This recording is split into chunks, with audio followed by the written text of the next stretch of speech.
Iya, oke. Yang pertama, pertanyaanmu yang pertama itu, tadi sudah saya katakan bahwa sangat disayangkan orang menilai seni rupa, karya seni dengan perspektif atau bahasa yang lain. Seharusnya seorang kurator, ya, kesenian itu harus mengerti bahasa kesenian. Bahasa kesenian itu penuh dengan simbol-simbol, ya, yang infinite, yang penuh dengan segala kemungkinan. Karena kesenian itu bukan disiplin ilmu yang linier, ya, bukan yang linier. Bukan seperti penelitian ilmiah saya itu eksakta ketika itu sudah menjadi bukti otentik, fakta objektifnya, hasil akhirnya. Tetapi di dalam prosesnya kan itu linier. Bisa saja kemungkinan ini jadi atau kemungkinan tidak, itu. Ya, ini dalam penelitian ilmiah. Ya. Apalagi kesenian. Kesenian itu sama dengan hidup. Di dalam hidup itu, kecuali keniscayaan yang disebut kematian itu pasti niscaya. Tapi di dalam kehidupan itu penuh dengan kemungkinan yang tidak terbatas. Nah, kemungkinan-kemungkinan ini, bahasa kemungkinan inilah yang seharusnya dipahami oleh seorang pengamat kesenian. Apalagi dia bertugas katakannya seperti komentator misalnya. Ya. Itu perlu memahami bahasa kesenian. Bahasa kesenian ya penuh dengan simbol. Mengerti gak simbol orang telanjang itu apa misalnya? Kok hanya telanjangnya saja dilihat dengan pikiran ngeres mesum. Ya selesai pada itu. Makanya ada yang dikatakan oleh Picasso, saya ulang lagi ya. Picasso itu pernah ngomong, the beauty is in the eye of beholder. Jadi keindahan itu tergantung pada siapa yang melihatnya. Itu tadi kalau kita melihatnya dengan kacamata resek, mesum, apa yang terjadi? Nah ini seperti dikatakan oleh Wamen tadi.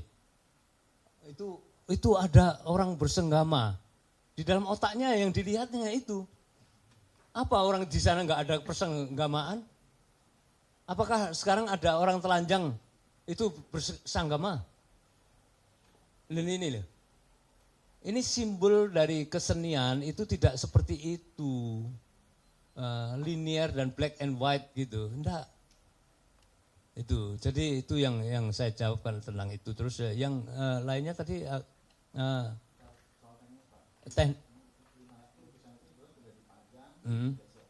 Nah,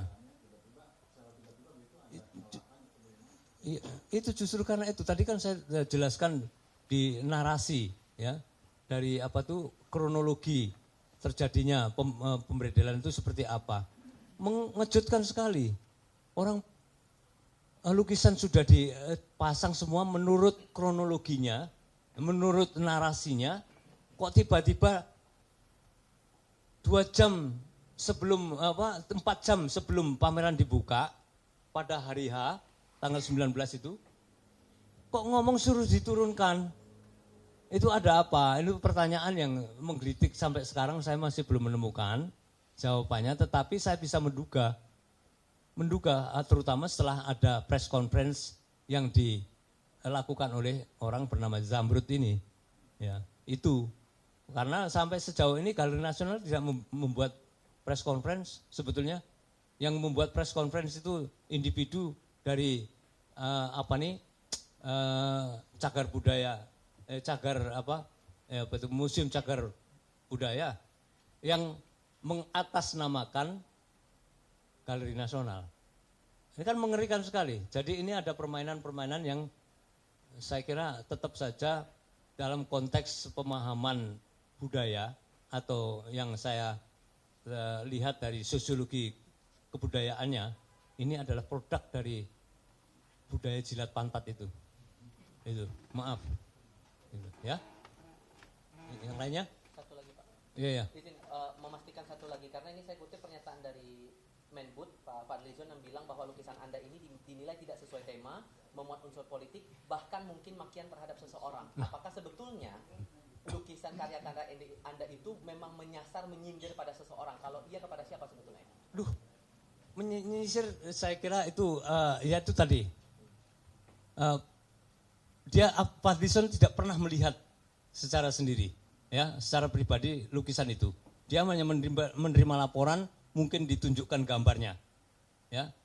Dia tidak melihat aslinya seperti apa, dan dia tidak pernah berdialog dengan senimannya.